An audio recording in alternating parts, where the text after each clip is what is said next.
Grace be unto you and peace from Yahuwah the Father and Yahusha the Messiah, his Son.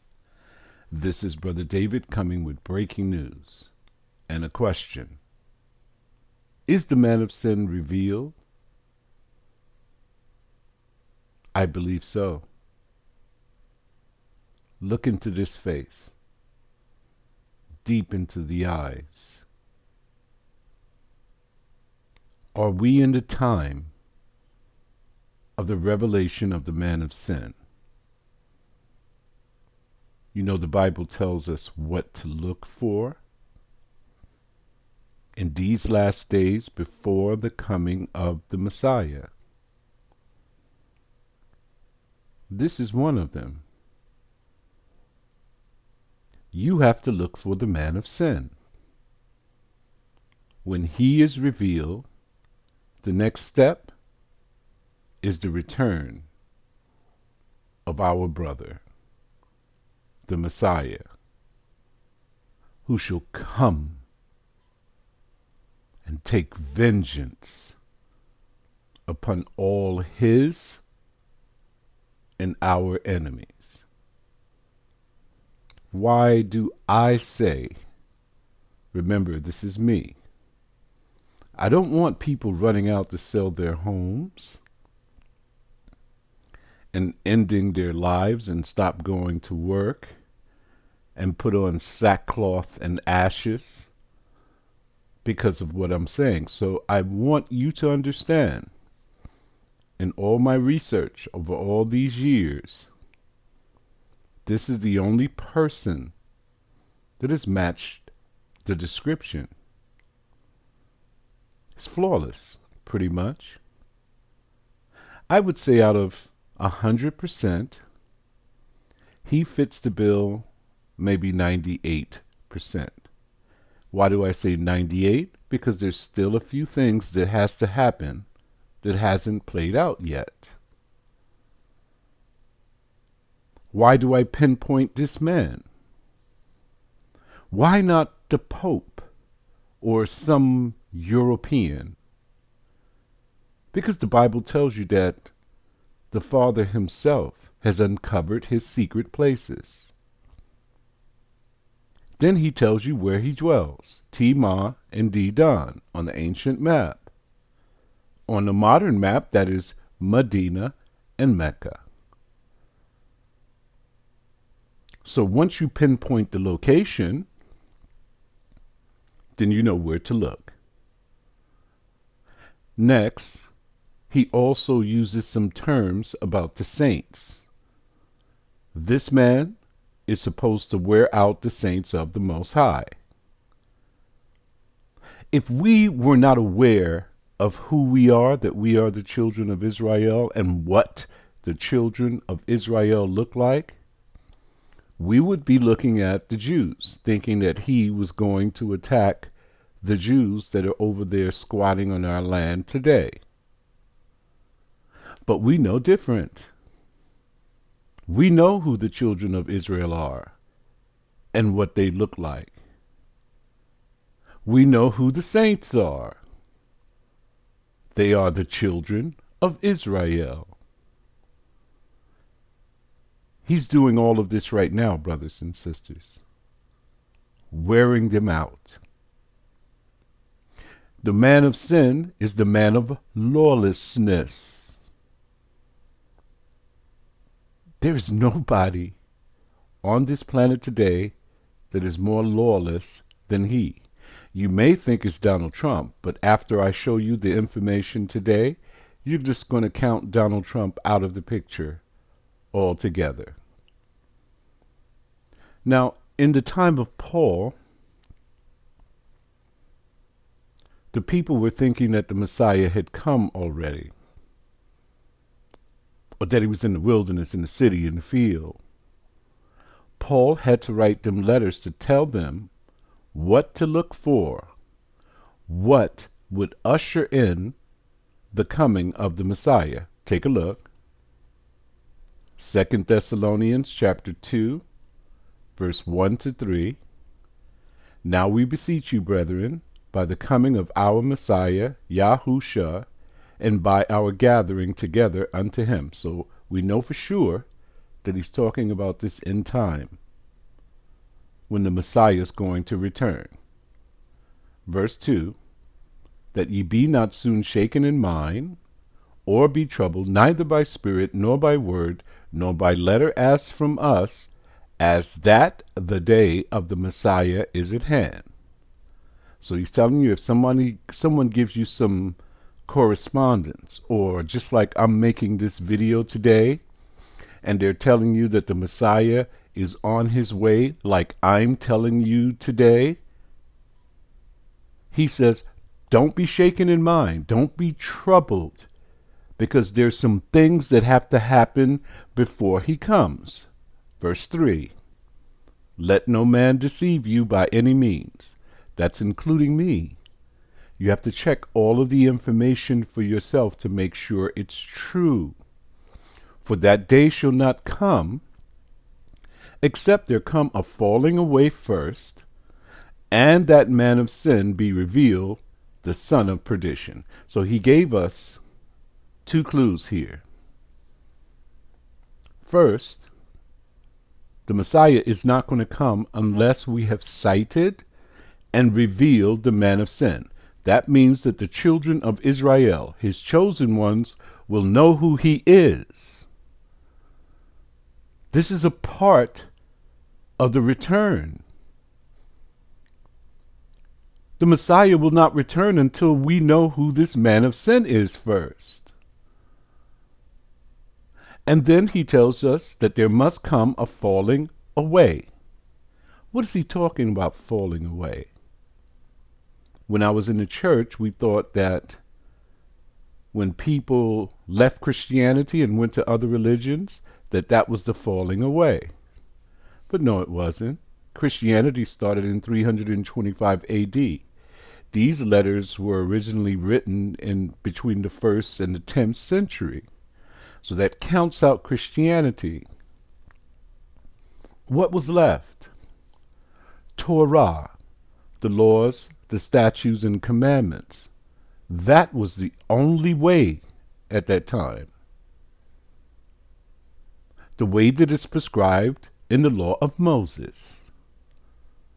Has there been a falling away from Torah? That is the question. Yes is the answer.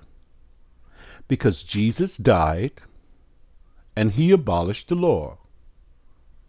So therefore, no one has to keep it anymore. All you have to do is call upon Jesus and everything gonna be all right. So we have two of the clues here. The falling away, that's for sure.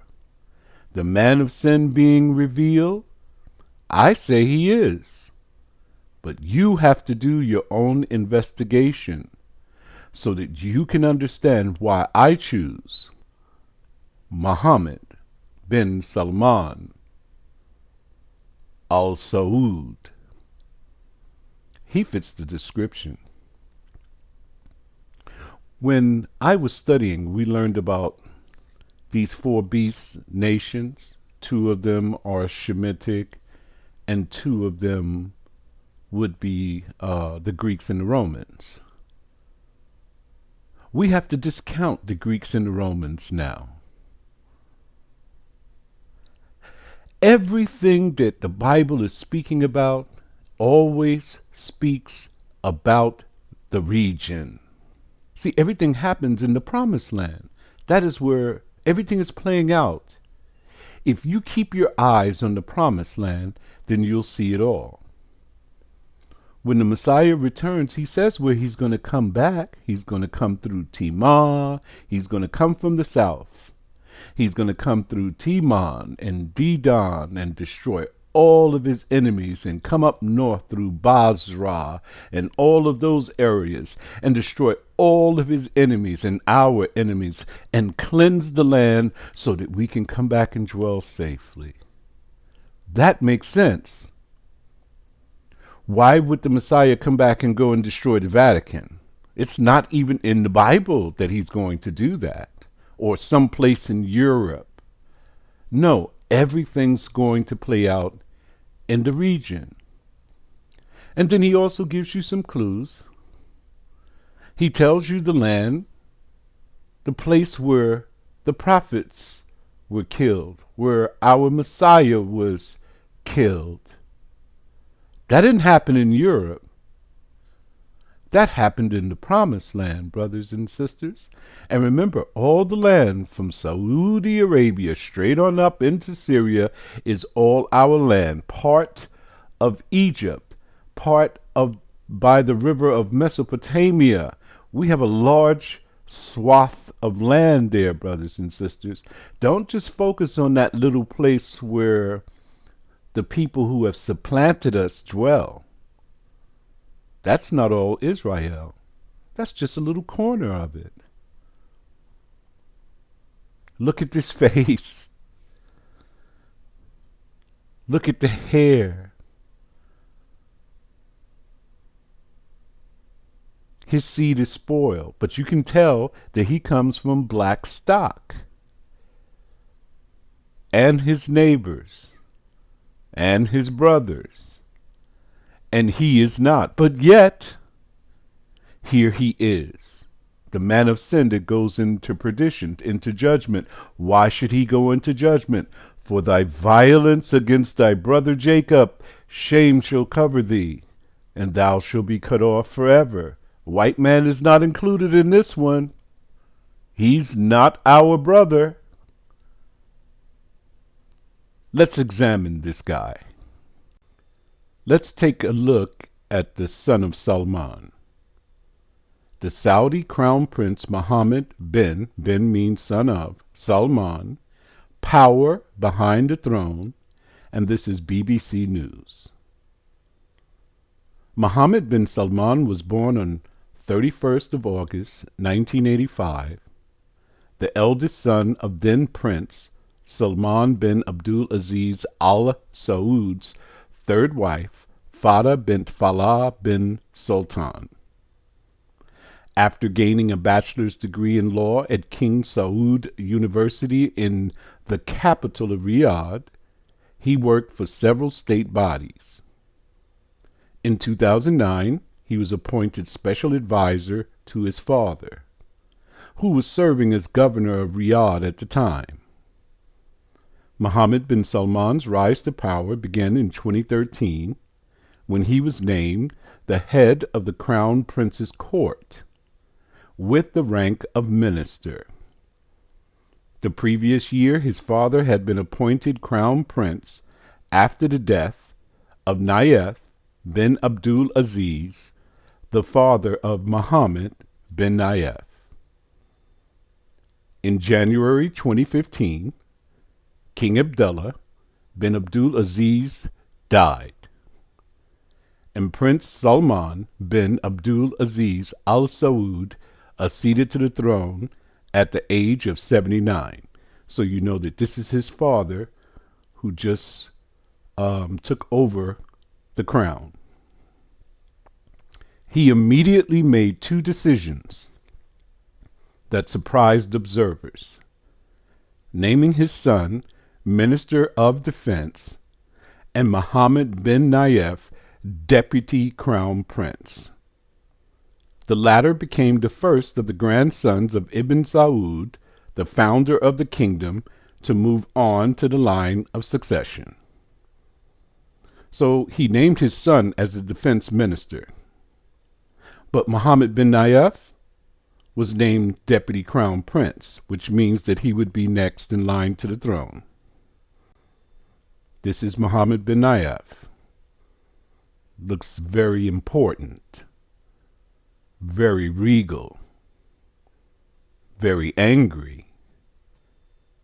One of Mohammed bin Salman's first acts as defense minister was to launch a military campaign in Yemen in March 2015, along with other Arab states. Those are the 10 nations that have joined themselves to Mohammed bin Salman after President Abdrabbu Mansur Hadi was forced into exile by the Houthi rebel movement. The campaign has made limited progress over the past 2.5 years. seen Saudi Arabia and its allies being accused of human rights violations and triggered a humanitarian crisis in the Arab world's poorest country. They're attacking Yemen. 10 powerful nations led by Mohammed bin Salman, the son of Salman. He's attacking one of the poorest countries in the nation. He states that the Houthi rebels are there. So he says we're going to bomb them out of existence. But look at the people who are being affected by what Mohammed bin Salman is doing. They look like us, don't they? Do you know at one time everyone in the region looked like this? But because most of the people in the region's seed is spoiled and their neighbors and they are not, these people look different than the ruling class. You know how it is. The lighter you are, the more you're accepted. Look at the effect of the work that Mohammed bin Salman is doing and his 10-nation coalition. Do you know America is right there also, watching as these human rights violations are being carried out right in front of them? They have a blockade going on. They're starving the people. Look in the background here in this picture. These people have gone into the wilderness and they've set up, you see what they have, like booths? They're trying to escape the bombing, the persecution, the starvation that is coming from Mohammed bin Salman and his coalition of nations. In April 2015, King Salman made more startling changes to the line of succession, appointing Mohammed bin Nayef as crown prince and his son deputy crown prince. So Mohammed bin Salman is behind Mohammed bin Nayef in succession to the throne. Then his son also was appointed the second deputy prime minister and president of the Council of Economic and Development Affairs.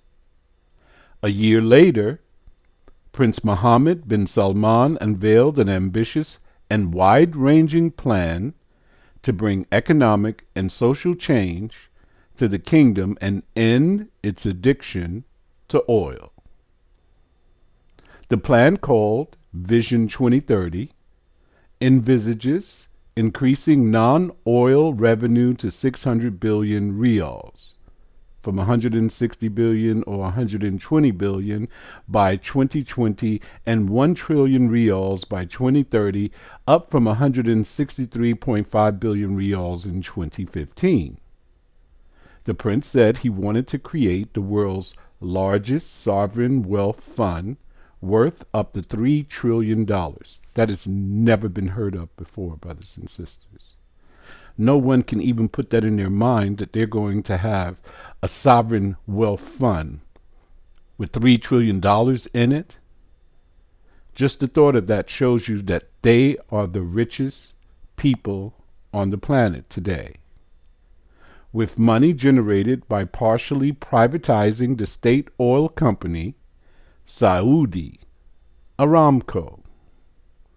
The plan also envisaged changing the education curriculum, increasing women's participation in the workforce, and investing in the entertainment sector to help create jobs for young people.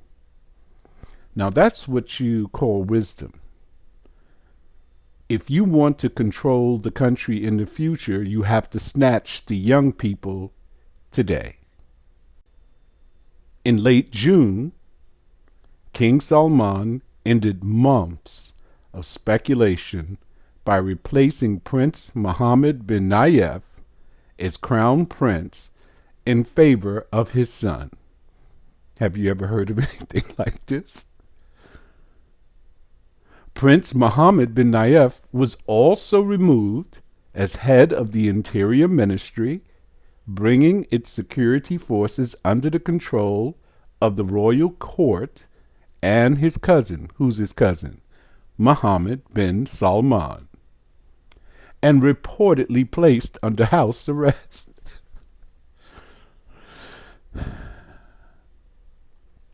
You know what this kind of sounds like? Remember when Jacob supplanted Esau? Well, here, Mohammed bin Salman has supplanted Mohammed bin Nayef for the throne, took over the Interior Ministry, and placed his cousin under house arrest.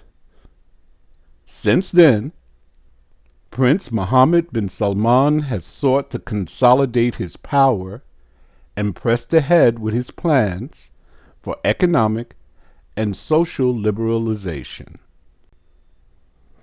Here's Mohammed bin Nayef, the angry-looking one sitting there.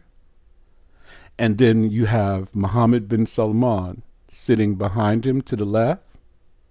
Looks like Mohammed bin Salman is going to sleep, right? But look down at his hand. Look like he's signaling to someone. If you don't stop this, I'm going to choke you out. An initial step was the reversal of some of the cuts to allowances, bonuses, and financial benefits for civil servants and military personnel that were announced in 2016 as declining oil prices and revenues undermined the economy.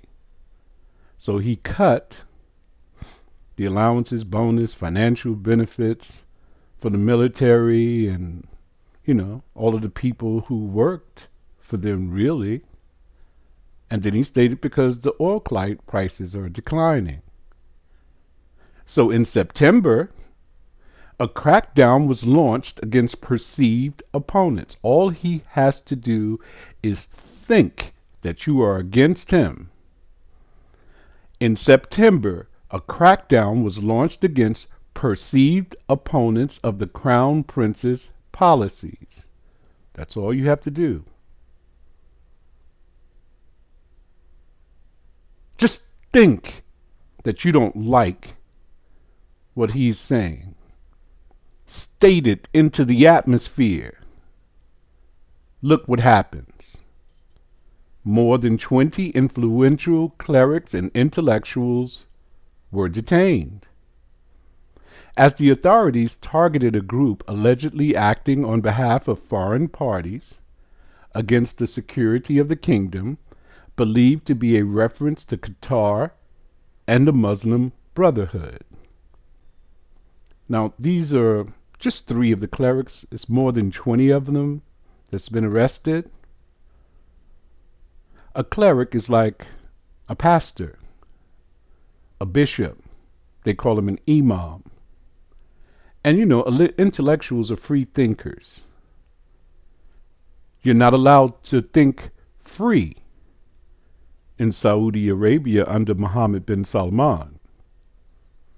You're not allowed to state what your religion says. Oh, we cannot do this because in Islam we don't. Muhammad said, shut up. We're going to do whatever I say. The next month, Prince Mohammed launched an anti-corruption drive that many analysts said removed the final obstacles to his gaining total control of the kingdom. Do you see this? Look what he's done. This is his family. He's doing this too. 11 princes, they were arrested. 4 ministers arrested. And several influential businessmen were among dozens of people detained. They reportedly included the billionaire Prince Al-Walid bin Talal and Prince Metep bin Abdullah, who was also removed from his post as chief of the National Guard, the only security service that was not under Prince Mohammed bin Salman's control. But it is now, isn't it? Now he's controlling everything. In the top left, you have Prince Al-Walid bin Talal. He's the businessman. He owns news agencies. He has big shares in Apple, quite a few different investments. Shut him down. Put him in a prison. Next, you have Prince Metep bin Abdullah, former head of the National Guard. Shut him down, put him in prison, took over the National Guard. On the bottom left, Prince Turki bin Abdullah, former governor of Riyadh. Well, if he's consolidated his power, that means that Mohammed bin Salman is the governor also of Riyadh. Then Prince Turki bin Nasser, former head of the presidency of meteorology and the environment. Guess who's in control of that now? Prince Mohammed bin Salman. Then you have Prince Fahad bin Abdullah bin Mohammed. He was the former deputy defense minister. He was the former because now Mohammed bin Salman is the defense minister himself. Daniel chapter 7, verse 23 to 24. Thus he said, the fourth beast shall be the fourth kingdom upon the earth. The last kingdom to rise upon the earth in these last days is Saudi Arabia in 1930, and this kingdom has more power than all of the kingdoms today, which shall be diverse, different from all kingdoms, and shall devour the whole earth and shall tread it down and break it into pieces. The whole earth is a mistranslation.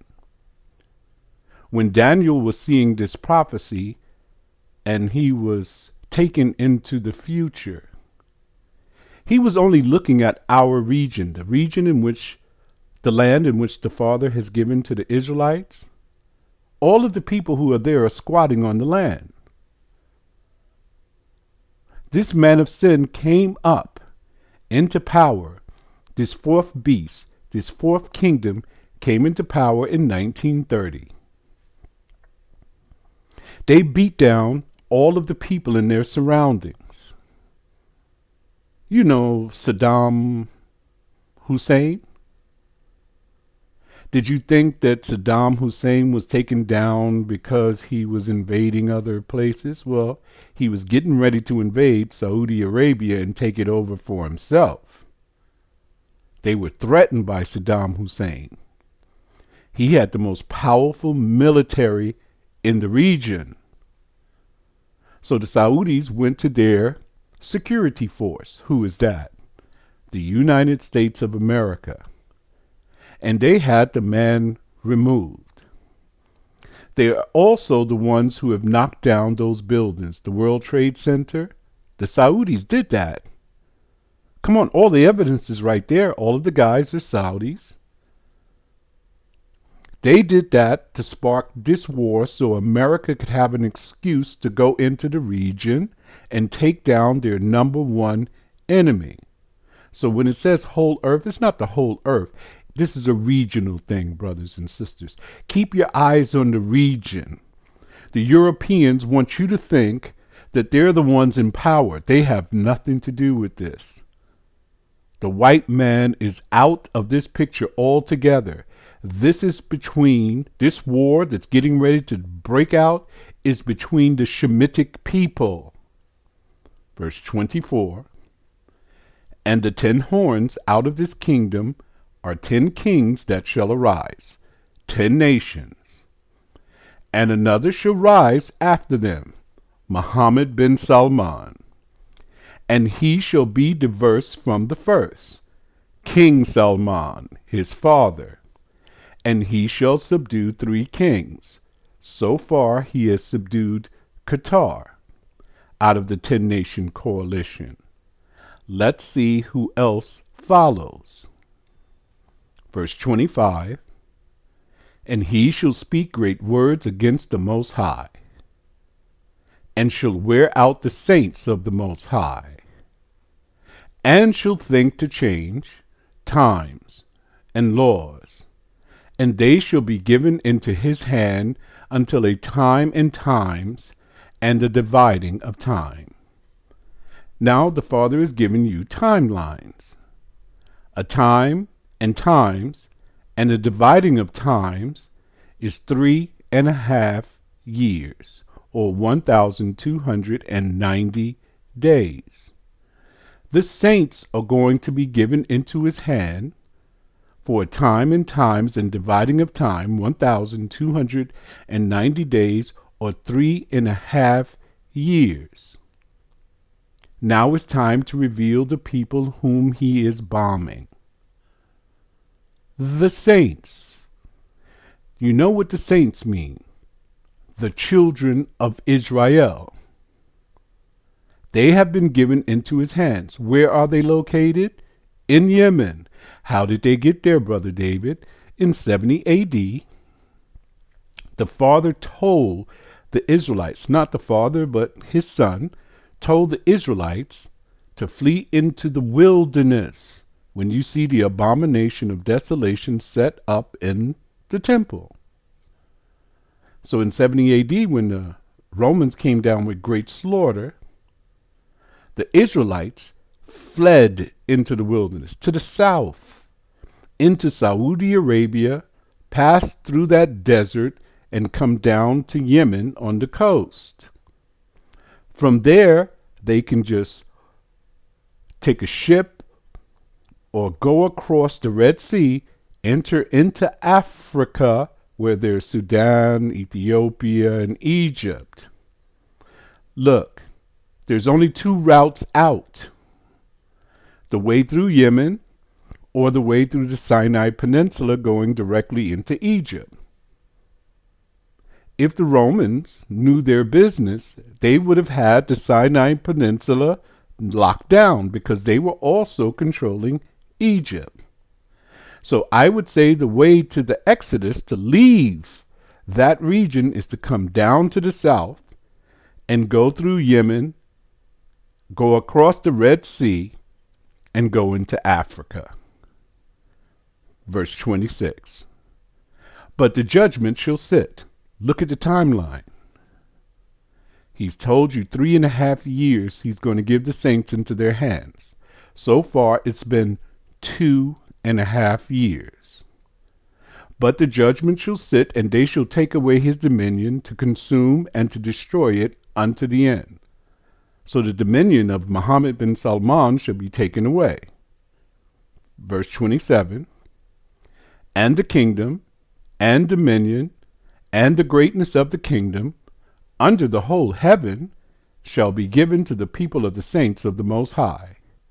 The kingdom shall be transferred to the children of Israel, whose kingdom is an everlasting kingdom, and all dominions shall serve and obey him. Every nation upon the earth will have to bow down and serve our Messiah and our Master. Now I want you to look at something at the top. Verse 25.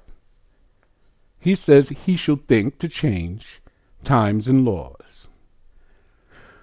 We know that he's changed everything around. He's got his cousins locked up in luxury prisons, extorting them, saying that they stole money from the government. They have to sign over to him billions of dollars, sign a contract that they're not going to speak or go against him. If they do not, they remain in that luxury prison. They're signing these contracts, brothers and sisters. They're getting out of that prison because their families are being threatened if they don't do exactly what Muhammad bin Salman has said. So we know he's changed laws, but it says that he's going to change times. Saudi Arabia has switched to the Western Gregorian calendar to pay its civil servants in one of a number of financial reforms and announced by the Council of Ministers. This is unheard of. These are a Shemitic people. They're from the region. They don't use the Gregorian calendar or have anything to do with these Westerners. That is something that is forbidden amongst them. The kingdom has used the lunar-based Hijri calendar since it was founded in 1932, but switched to the solar-based Gregorian calendar for paying public sector staff on the 1st of October, 2016. So we were looking at the Pope all the time, the one who created this Gregorian calendar. I mean, he turned the world upside down. But the region was never affected before. Now Mohammed bin Salman has switched to the Gregorian calendar to pay its civil servants. Brothers and sisters, this is unheard of. Look at this. The Islamic lunar calendar is made up of 12 months, each 29 or 30 days long, depending on the sighting of the moon. Isn't that what we learned about Enoch? He told us that some months are 29, some months are 30, and one of them are 28. And the way that you sight it is that you have to look up at the moon, the clock in the sky, and it tells you exactly when the new month begins, with the year usually 354 days long, 11 days shorter than its Western equivalent, which is 365 days. That's how long the Gregorian calendar is here in America that we use. It's 365 days. So their calendar is 11 days shorter than the Western equivalent. The shift will mean civil servants will lose 11 days of payment as salary days are cut, bringing the nation's public sector in line with the way private sector employees are paid, the Gulf News reports. Look at the year and the number of the year. 354 days long. Jubilees chapter 6 verse 36. For there will be those who will assuredly make observations of the moon, and how it disturbs the seasons, and comes in from year to year, 10 days too soon. We've learned also from the book of Jubilees that the Father says that our year will be 364 days, which is 10 days longer than the calendar that Mohammed bin Salman was using before. They were bringing in the year 10 days too soon, before Pope Gregory was even thought of. I want you to see this, brothers and sisters. This Bible is so precise. Only if you will pick it up and go through it line by line, you will discover all of these truths that the Father has put here for us for these last days.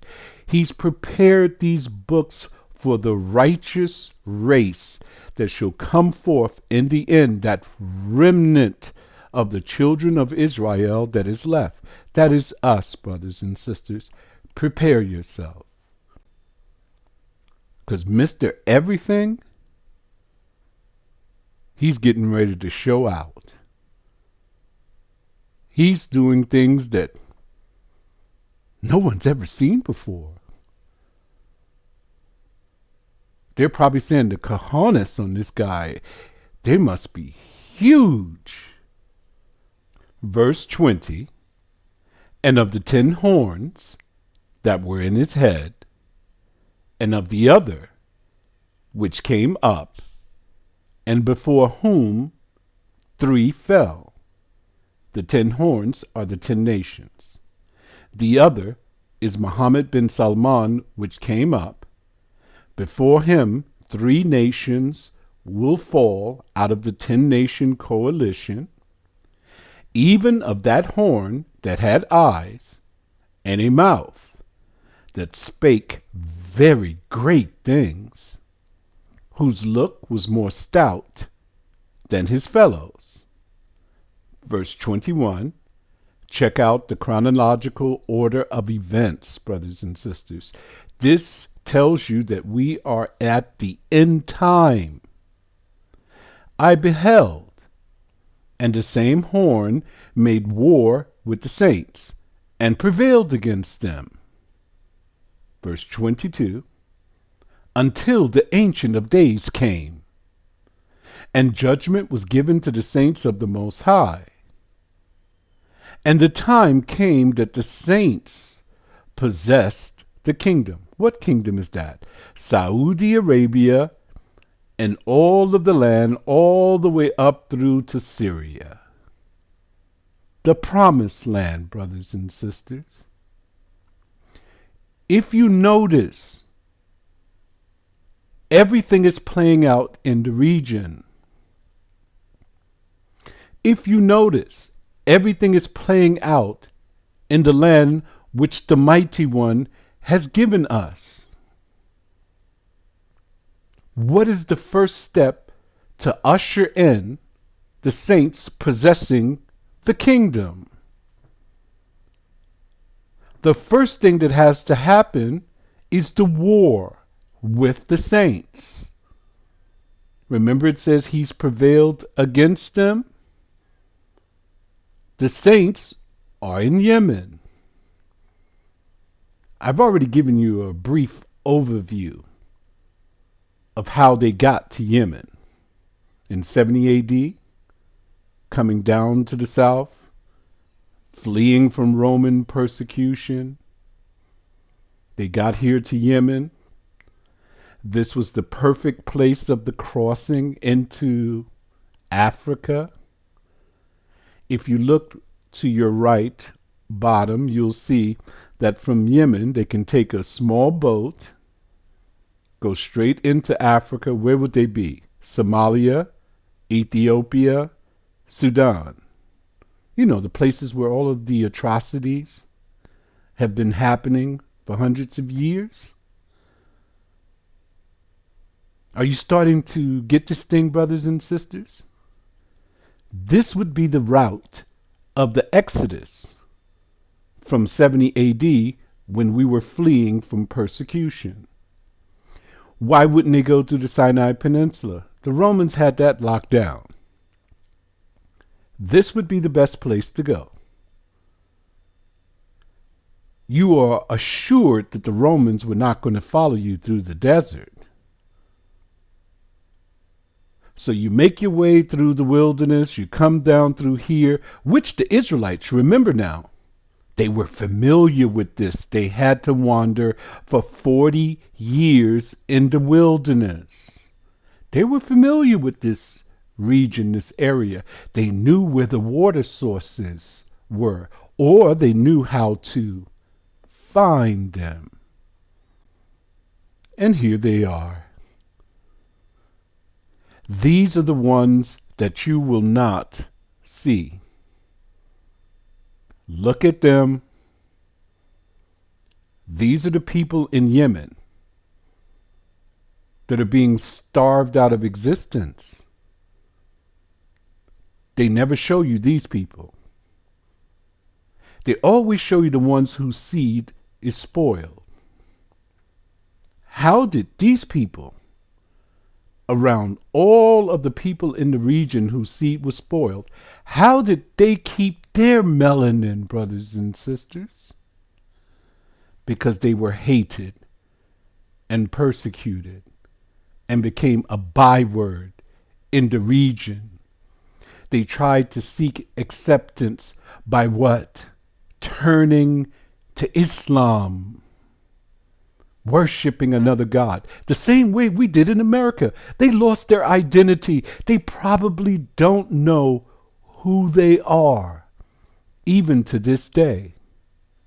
And now they're under persecution for their crimes. And what does the Bible says? Until the Ancient of Days came, and the kingdom was transferred to the children of Israel. This thing is short, brothers and sisters. Get on board or get left behind. Here's another point. Remember it says, whose look was more stout than his fellows? Daniel must have been transported into the future to see this. You know, stout means chunky, kind of like overweight or something like that. Accurate descriptions. The Washington Post. Let's move up into October. October 2nd. This is in Istanbul.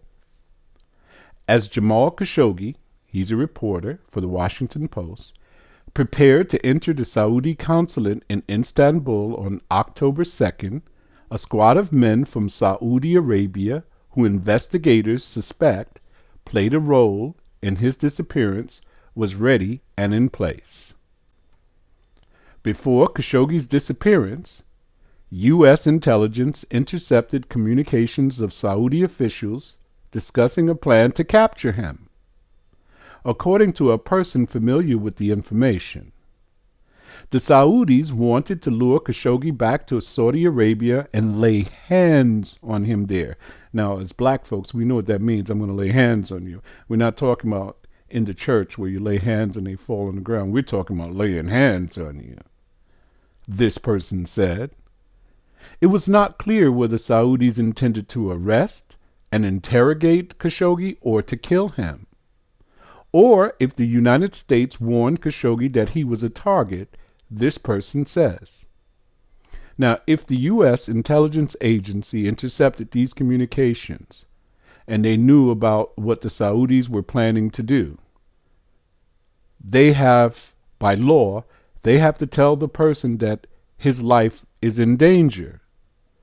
But Khashoggi doesn't seem like he was warned about anything, because he still walked into that consulate like nothing was happening. This is Khashoggi here. Look at the top. Turkish officials said Saudi dissident was killed, dismembered, and removed from the embassy in boxes. This is devicenews.com. We can't really confirm this, but this is happening over in Istanbul, Turkey, where the Saudis have a consulate. They're saying that they cut this guy into pieces, packed him in boxes, and took him away back into Saudi Arabia. Is this the man of sin? The world is in an uproar now because of what he's done to this man. This man was speaking out against Mohammed bin Salman and his policies. Anyone who speaks out against him is jail or death. Saudi business ties held hostage by Khashoggi mystery. This is the front door of the consulate in Istanbul, Turkey. The Saudi Arabian consulate. Look what's on the front door. 2 crossed swords.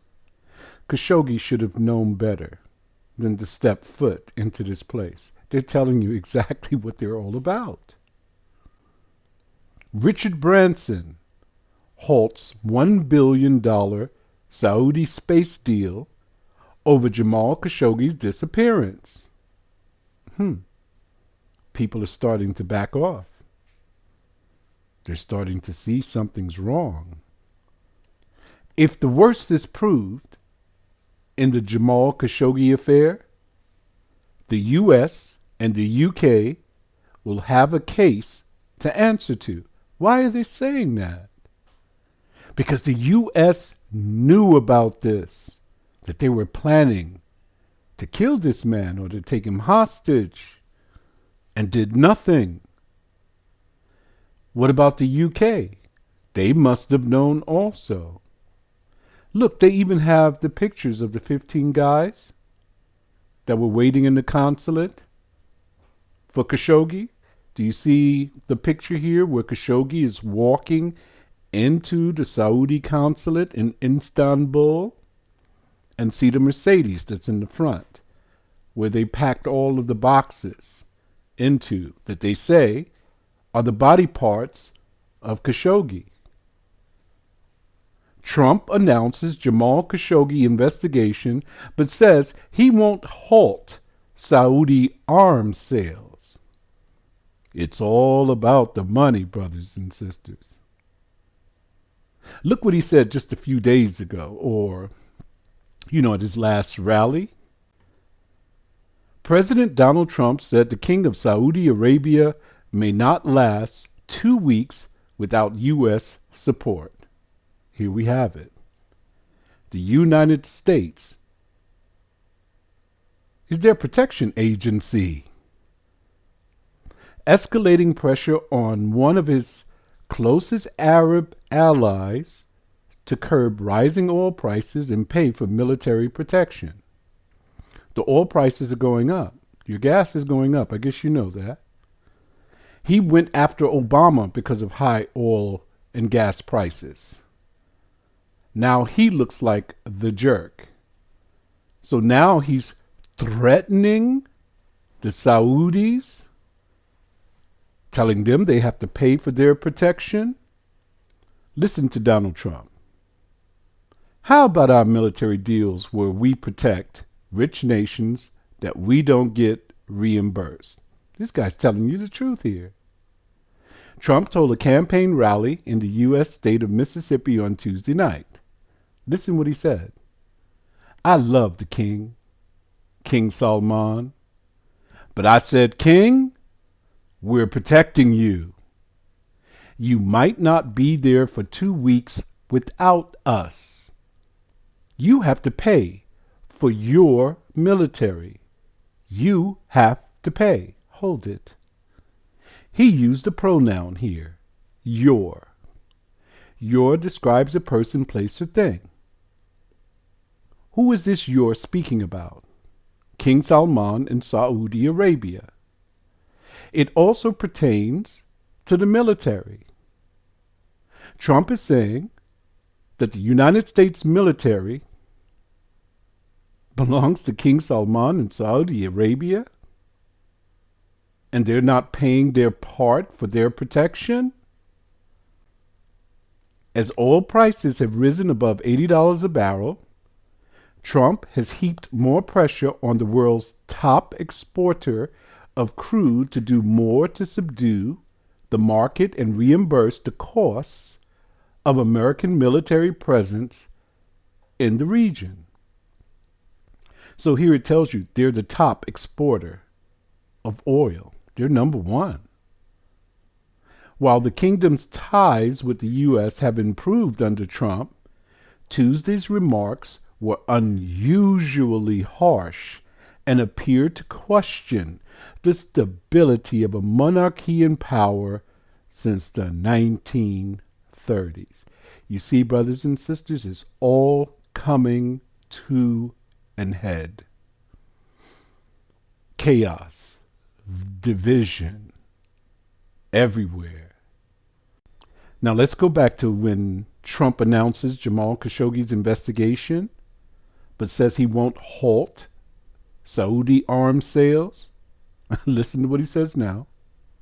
President Donald Trump said today that he's still determining how the White House will respond to the disappearance of journalist Jamal Khashoggi from the Saudi consulate in Istanbul last week. After Congress asked the administration to look into potential sanctions against Riyadh, Riyadh is the capital of Saudi Arabia, we're looking for the answer. And I think probably you'll have an answer sooner than the people think, Trump says. But Trump placed a caveat on his answer, suggesting he wasn't willing to let Khashoggi's disappearance get in the way of the $110 billion in future arms sales which Saudi Arabia pledged during a 2017 visit to Riyadh.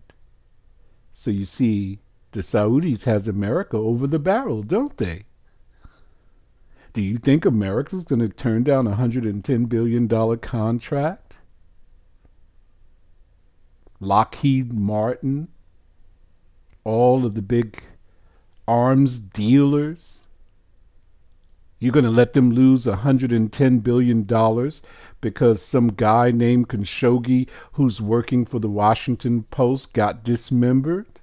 Are you crazy?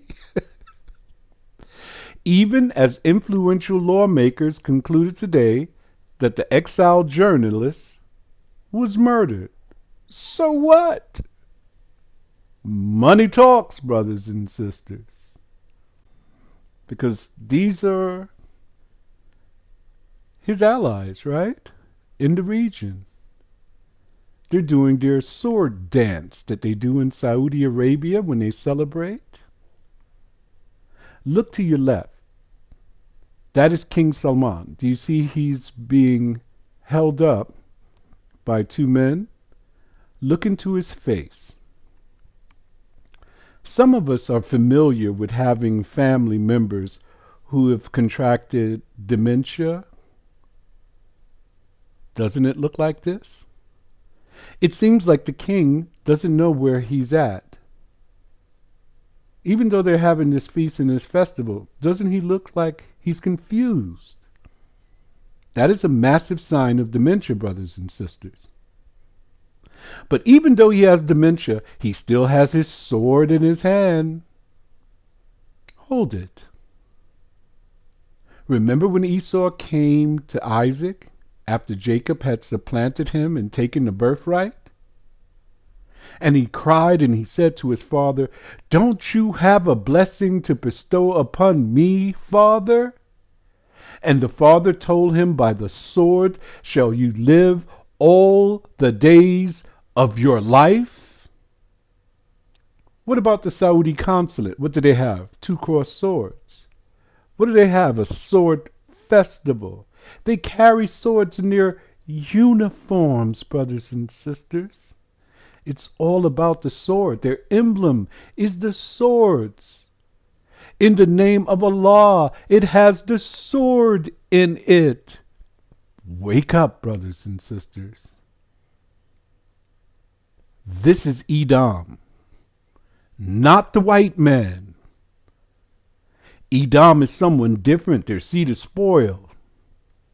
But they have come out of seclusion. They've shown up in these last days, 1930. They are almost taking over the world with their oil. They're trampling down the saints. They're trampling down the region. You're not seeing this, right? Understand this.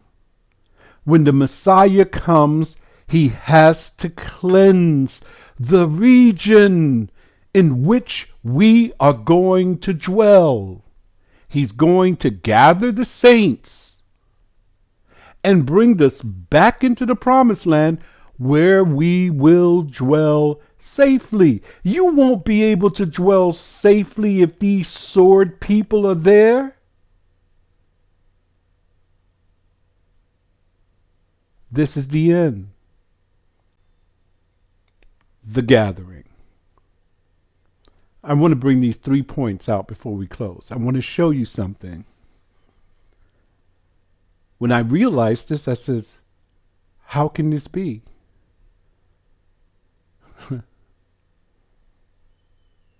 But I have 3 points here. Do you know the 400-year prophecy? We know that it never happened in Egypt. The prophecy is in Genesis and it's in Acts of the Apostles. It says that we shall be taken captive.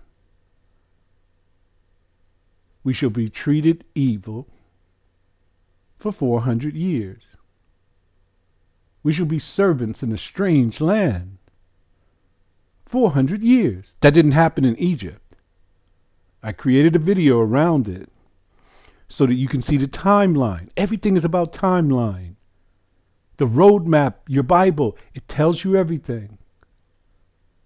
So this 400-year prophecy did not pertain to the children of Israel that were captive in the land of Egypt. This pertains to the children of Israel that were captive in the land of bondage. Where is that? There's only one country in the world that is still treating the children of Israel evil openly and have created laws to keep us slaves. Only the United States of America. In 2019, we would have been here, our ancestors, 400 years. They're preparing a celebration for this. They know that the 400 years is up. Are you with me, brothers and sisters? Now, what about this 3.5 years or 1,290 days? What is that all about? It says that he would trample down the saints, that they would be given into his hands for a time and times and a half of time. That's 3.5 years or 1,290 days. He's been bombing Yemen so far for 2.5 years. In September 2019, it would be 3.5 years that he was bombing Yemen. We have 2 prophecies so far that comes in at 2019. Look at the month. September will be 3.5 years. What happened in September this year? Feast of Trumpets, Day of Atonement, Feast of Tabernacles. All of these are speaking about the return of our Messiah. The trumpet shall sound, and the dead in the Messiah shall rise first, and he shall gather his people and take us back into the promised land. We shall be given our new bodies. All of our sins will be atoned for. And he's going to tabernacle with us. 2019. What about America's dysfunction? There's so much division in this land like never seen before.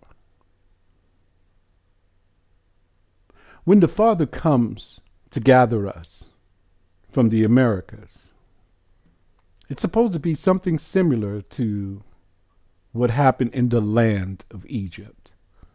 This Egypt means the house of bondage. We know America is the house of bondage. Look how many of our brothers that they have locked up in the jailhouses.